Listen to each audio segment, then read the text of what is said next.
So what was Kalala's response to thinking his wife might be cheating on him without any proof? He paid nearly $7,000 to a group of men to kill her. Noella ended up getting news of her stepmother passing away, so she ended up flying back to her hometown for the funeral. This was January 21st of 2015. Kalala ended up calling her on the phone, and he instructed her to go outside and get some fresh air. And she was immediately confronted by an armed man who directed her to get into the vehicle. When she got into the vehicle, there was 2 other armed men waiting for her inside. They then blindfolded her, took her to a warehouse, and tied her to a chair. And instead of doing what they were hired to do, they ended up telling her about Kalala's plan. They had a personal moral rule not to kill women or children. So they let her know that her husband put a hit on her. She did not believe their original claims on what was happening, so they ended up calling Kalala, putting him on speaker, and asking what they should do next, and he responded with kill her. Noella was so shocked by this information that she fainted hearing his response. So this is when they came together to make a plan to get back.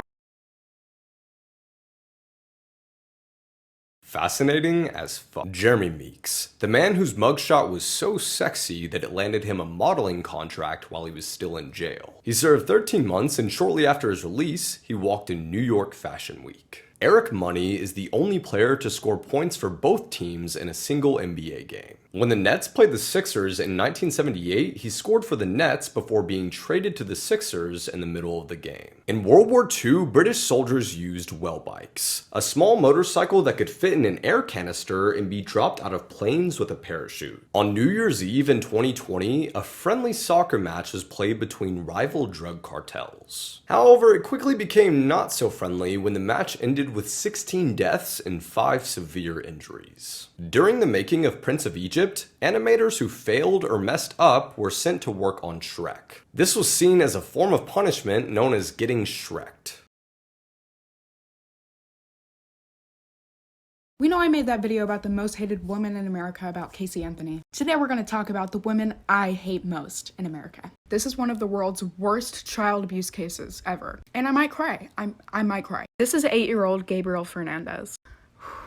This is Pearl Fernandez, his mother, and his stepfather, Isaro Aguirre. On May 22nd, 2013, Gabriel was beaten to death following months of extreme torture. I'm gonna have to read this off. They beat him, bit him, burned him with cigarettes, whipped him, shot him with a BB gun, starved him, fed him cat litter and also expired foods and spoiled foods, and also made him eat feces and vomit. And they kept him bounded and gagged inside a cubby, and that was like his room. His 2 front teeth were forcibly removed by being hit with a bat. His ribs were fractured in multiple places after being beaten all the time. He was pepper sprayed and forced to take ice cold baths. He was strangled. He had skull fractures, and they forced him to wear girls' clothes. Plus probably more. It was also reported that the couple would laugh while doing all of this by one of their brothers. Also, the rest of the family, his siblings, did not receive this treatment whatsoever. Like, they did not. And they were told if they ever told anyone or tried to help Gabriel in any way, they would do the same thing to them. The motive was supposedly that Isaro thought Gabriel was gay and that he just didn't like him.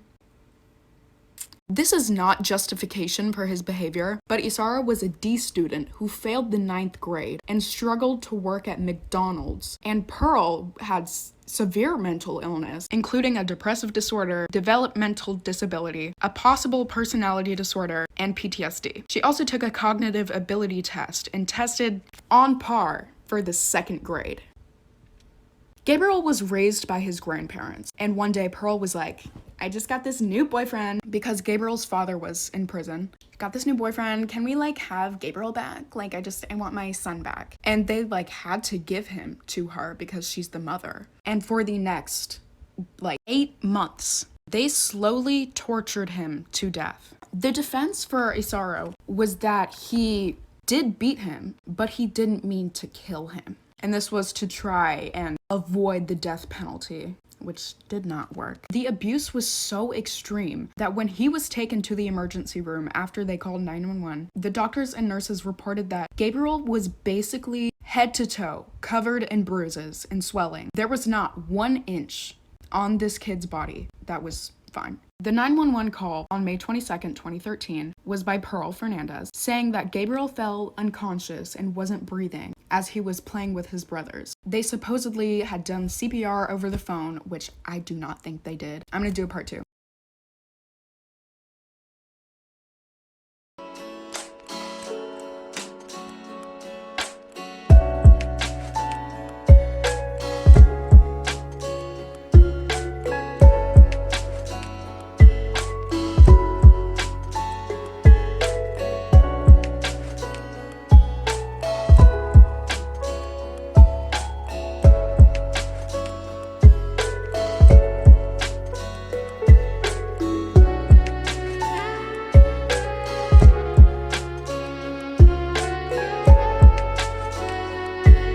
Part 2 of Gabriel Fernandez. First, I just want to say, if you want to get more in-depth detail about this case, the trials and everything is on Netflix, and I highly recommend, because there is so much to this case that I cannot cover in less than 6 minutes. Like, I failed to mention that Pearl also started using meth and also drinking alcohol at the age of 11. She came in custody of Gabriel, I have no idea. Again, probably because she was the mother, and that was enough. Every single case I post on this app, I'm always like, I'm gonna get so angry, and I do get angry. I am furious at this case. It makes me so upset. I never, ever will get why they did this. Because he was gay, and they didn't like him.